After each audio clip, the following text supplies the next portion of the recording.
I'm looking up the one here. No, this is the one, the children, well, this is published in, this is the standard prayer book, English translation by Reverend S. Singer, 250th thousand edition, I don't know.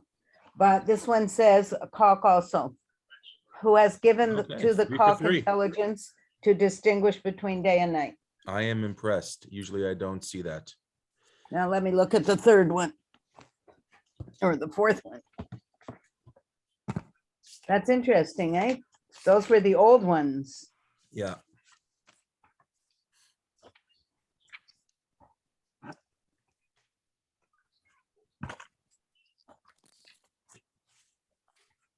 Oh, this is in large print. That's wonderful.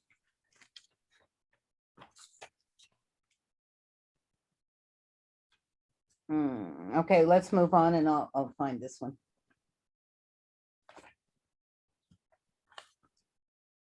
Oh, here we go. No.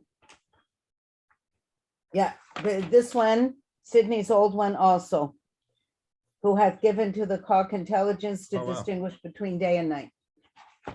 Okay. That's the one from 1928.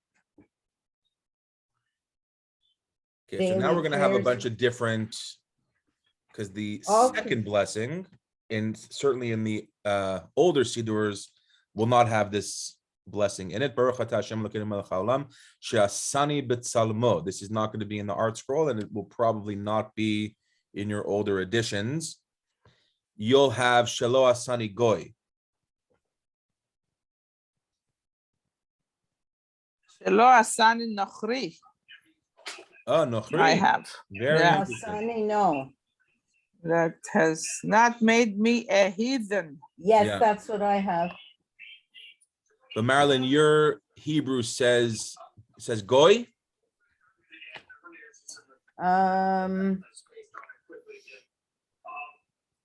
Hold on, Shalo, no, na'i, yeah, goy, Yeah.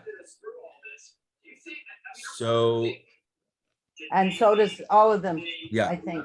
And so Sim Shalom changed this. First of all, from a negative to a positive. So it's not Shelo, it's Shasani. It's Salmo that made me in his image.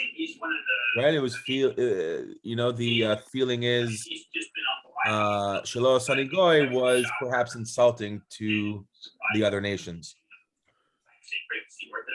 This one is totally different. There's a lot of background noise coming from somewhere. I don't know if it's I think TV it or is something. me, but no, it's not.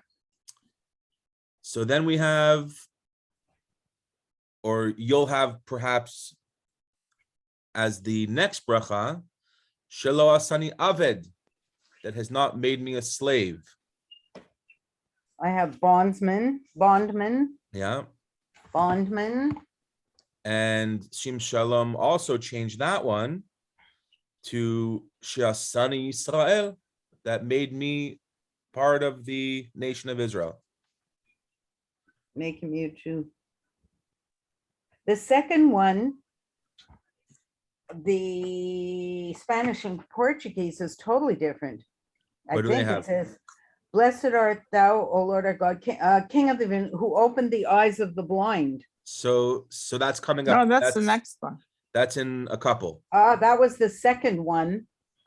Huh, in That's the Spanish and fourth Portuguese, one. that was the Okay, second so one. so this is a very good. This is actually fascinating because there is an opinion that's in the Gemara, which would reorder these things, that we should be saying them on the actions that we do. So, Pokeach Ivrim, you would say earlier on, after you say Modeani, you sort of wake up, open your eyes, and then you say Modeani. Then you can get right, and that's sort of that Oh, page. here it is, okay. Then you get up, you perhaps go to the washroom, then you say the bracha Asher Yatzar, which is one that we saw last week. Then you're going to splash some water on your face and sort of wake up. And now there's a debate in the Gemara that we should now say Pokeach Ivrim as we sort of cleanse our eyes and our face and we open up our eyes. This is where we should say Pokeach Ivrim. Once we start to get dressed in the morning, this is where we should say Malbish Arumim. But most people say this in shul, or if they say it at home, they get dressed, put on their tefillin, or go to the dining room or the den, or to the place where they daven, and say them all together. So Marilyn, I think that yours is earlier up because of this this conversation that happens within Masechet Brachot, which is the tractate that I referenced earlier. I think it's fascinating though. Yeah, as do I. So some of the older sitters have blessings that have become a bit contentious. People don't like them, namely Shelo Asani Goy, Shelo Asani Aved, and the big one, Shelo Asani Isha. So that has not made me from the other nations, not made me a slave, and a blessing that many people still say today that did not make me a woman. So I remember I'm sorry? Sorry to interrupt you. Is there a difference though that the Sim Shalom is conservative and that the others are probably Orthodox? Yes, because USCJ dropped Shelo Asani Isha, so all their publications won't have it. And I distinctly remember being a little kid, and I don't know if I asked the question or if someone asked or we were just, how come we say Shelo Asani Isha? And so the answer we were given was women are on a higher spiritual plane, and as such, they're exempt from positive commandments that have a time constraint on them. So let's say you have to put on tefillin in the morning, okay? So, or you have to put on tefillin during the day. So women are exempt from that mitzvah because they're exempt from any positive commandment that has any time a time constraint. Women don't have to do. So the blessing is, thank God I'm not a woman and I get to do all these other mitzvot. So you can always throw a nice soft explanation for things, but at the end of the day, the blessing states for not making me a woman. USCJ dropped it and they replaced it with She'asani Israel, that I was fashioned into the people of Israel. Shelo Asani Aved, same thing. Being sensitive. So they changed it to Shasani Ben or Bat Chorin, that made me free. So these are things that have changed over time. Then we get into really the things that we take for granted every day, frankly.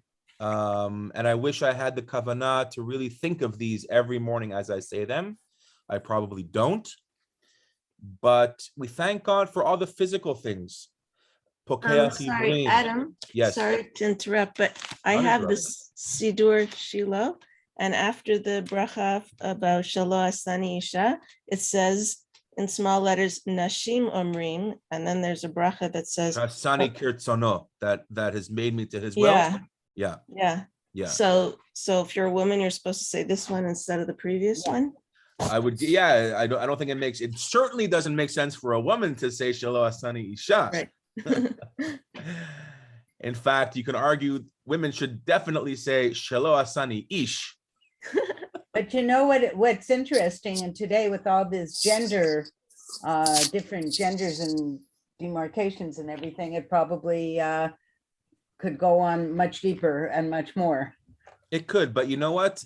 The bracha Shasani Israel really, that encompass everything, yeah. So I think so far we're good. I mean, you can get into the whole Israelite, and anyways, there's always room to argue.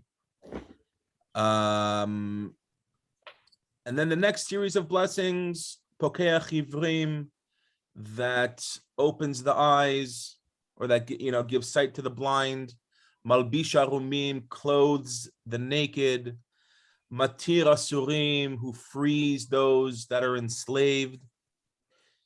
Zokef Kefufim, who straightens those that are bent. Roka Haaretz Alamayim, that spreads out the land on the water. Shasali Kol Tzorki, that gave me everything I need. Hamechin Mitzadei Gaver. How would we? That one I don't understand. Who affirms the footsteps? Let's see what they write here. Makes firm the Guiding footsteps us of on our men. path. Yeah, made from the steps of man. Yeah. So does it mean man as a human or man Yeah, as a male? well, you know think it what? means I don't know mankind. what, I don't know Human- even know. Did mankind. women say these prayers in the morning, or did mainly men say them? I would say women probably did not. Again, it's a positive commandment that has a time constraint on it. Women were probably not taught to say these. Women All the were old not ones taught say the anything. same thing. Yeah. What's interesting is when I did the tefillin, when they had the universal tefillin, putting on the tefillin, I looked up to see whether women were actually allowed, like what denominations allowed women to do it. Any denomination, any woman could do it whenever. It's just like you say, they probably were, getting the kids ready for school or home, or not actually in a minion with men and they didn't count anyhow. So Yeah. I heard the late, great Rabbi Schmidman, who was the rabbi of Bailey Shul for years, who was a musmach from Rav Soloveitchik, meaning he was an ordained rabbi under, Soloveitchik from YU, really recognized as a brilliant, posek, one who offers, opinions on legal matters. And in my presence, someone asked him, because there's this rumor or this thing where we know Rashi's daughters wore tefillin. Rashi is, of course, our modern day tefillin are based on the design that he wore. So on most boxes for the tefillin, you'll see the word Rashi on it. And there's another style, which is actually Rashi's grandson, Rabbeinu Tam, wore it a little bit differently. So there's two styles of tefillin. One is according to Rashi, and one is according to Rabbeinu Tam. Not very many people know that they were grandfather, grandson. In fact, Rabbi Glazer, if you ever noticed him, he wore both. He would take off his tefillin during Shemona Esrei and then put on a second pair. And if you ever daven with a chassid, this is a very Hasidic custom. Anyways, Rashi's daughters were known to wear tefillin. So I was in the room when and it was a cheeky question, and they were trying to bait Schmidman, and they asked him, "Can women wear tefillin?" I heard Rashi's daughters wore tefillin, and he said yes. But how did he say it? He says, tefillin, it's not something that I do because I feel like it. Oh, I'm going to wake up. Oh, it's a cute thing.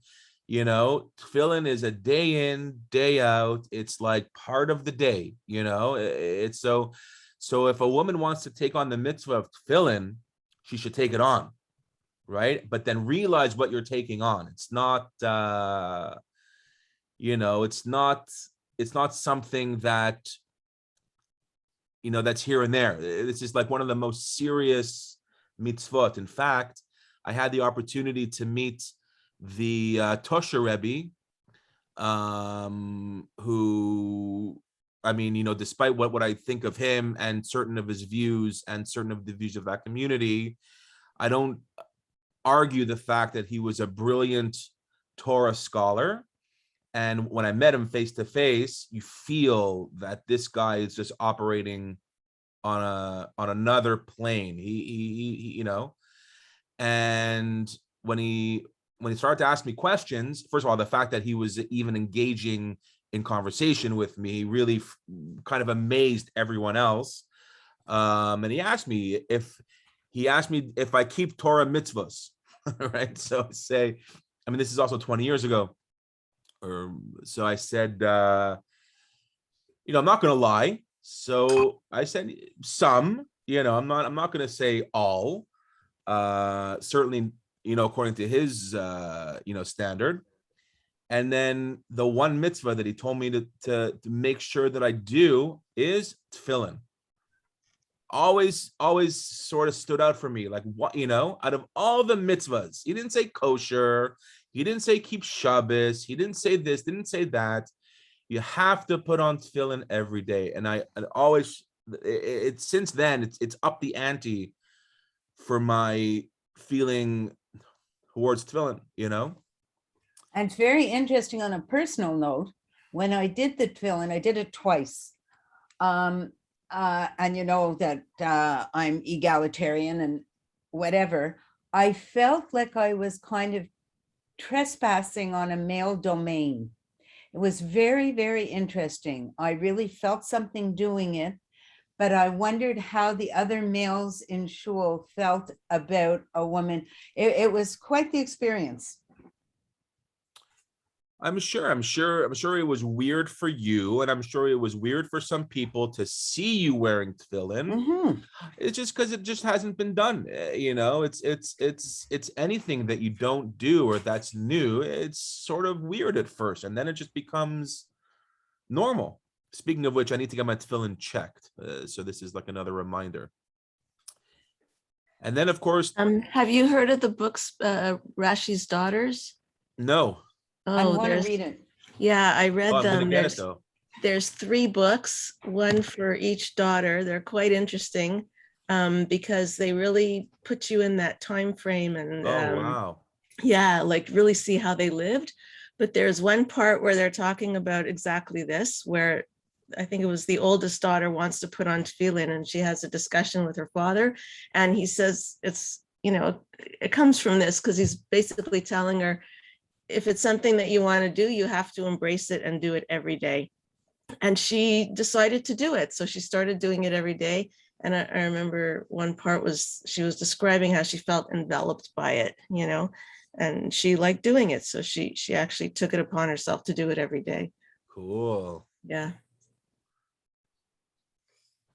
And then our final 3, at least on this page, Ozer Israel Bigvura.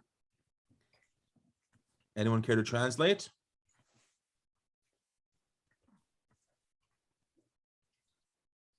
Ozer means to wrap somebody up Yeah. with strength, not strength, but courage. I don't know.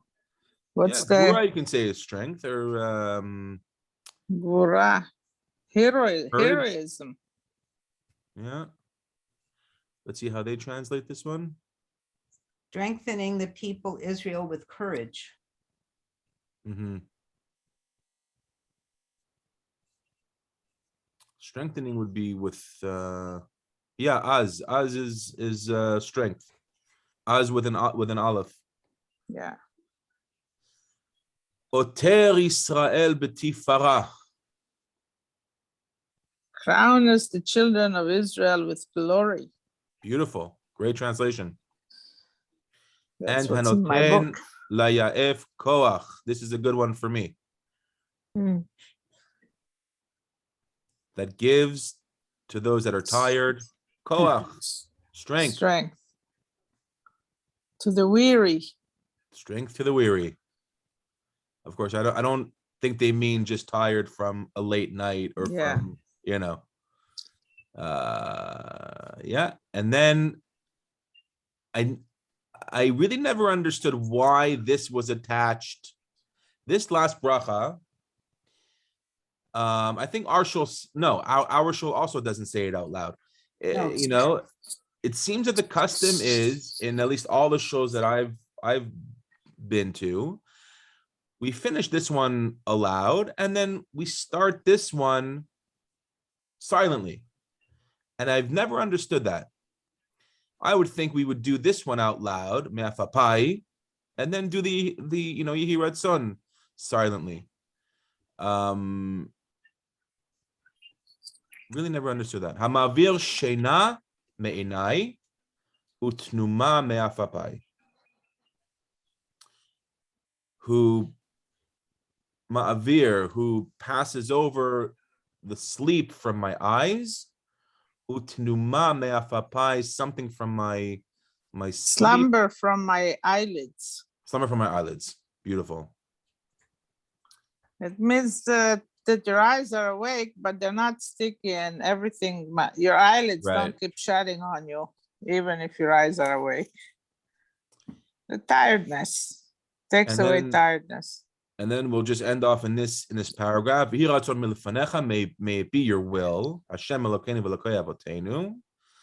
My God, God of our forefathers, shetargilenu betoratecha, that I will, regel, that I will walk with your Torah, v'dabkeinu b'mitzvotecha, and I will cleave, I will stick, I will become attached to your mitzvot.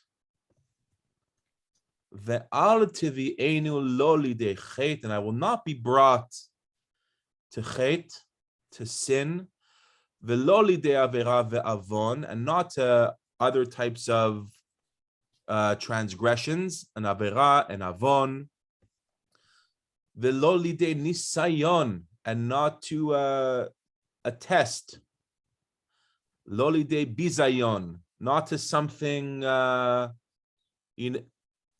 what's the English word for bizayon? Like see how they translate it. A bizayon is something kind of gross, like disgrace. Don't say gross. No.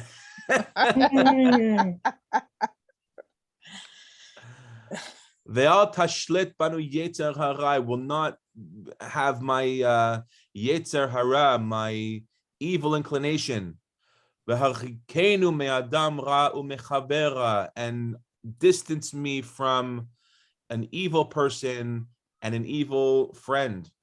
V'dabkenu b'yetzer hatov u'v'masim tovim, and attach me to the yetzer hatov, the good side, the good inclination, uvamasim tovim, and to good deeds. V'chofet yitzchenu lishtabed lach. I need help on that one.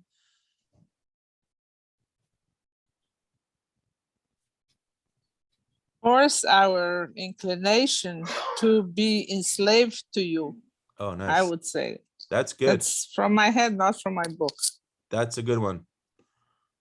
Because the Yetzer is the will of the person, like Yetzer Hara is the inside will. So force our Yetzer, our will, to be enslaved to you. What I want to ask is, how come I see it all over the Sidurim? Sometimes God is referred to as a man, a male, lecha, and sometimes lach. Mm-hmm. Is God both?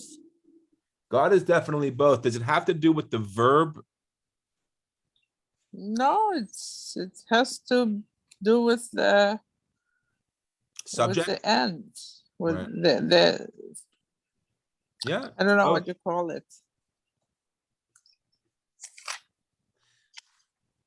Utenenu hayom uvechol yom lechen ulechesed ulerachamim, and give me every day for chen and chesed, for grace, for kindness, rachamim, for compassion, be'einecha uve'einei kol ro'enu, in your eyes and in all eyes that see, v'tigmalenu chasadim tovim.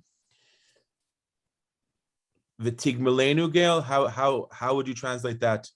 Tigmalenu is something ending. So we will end with good Chasadim deeds. tovim, yeah. Merciful good deeds. Baruch atah Hashem gomer chasadim tovim le'amo Yisrael. Here, Baruch atah, never at. Yeah. So What does here, gomel mean? Gomel has two. I will finalize. Yeah. It could be finalized when you're lehi gamel, which means to be like you stop, you quit doing something bad. So nigmalti misigariot, let's say I'm finished with cigarettes. But gomel is also to give, like tigmelenu chasadim tovim means you're going to give us, bestow on us good, merciful things. Yeah. Great. Okay, that's it for today. I think that's it for today, and then we're going to get on to Yehiratzon. another Yehiratzon, and then to some other stuff where different sitters go in much different directions right after Birchot Hashachar.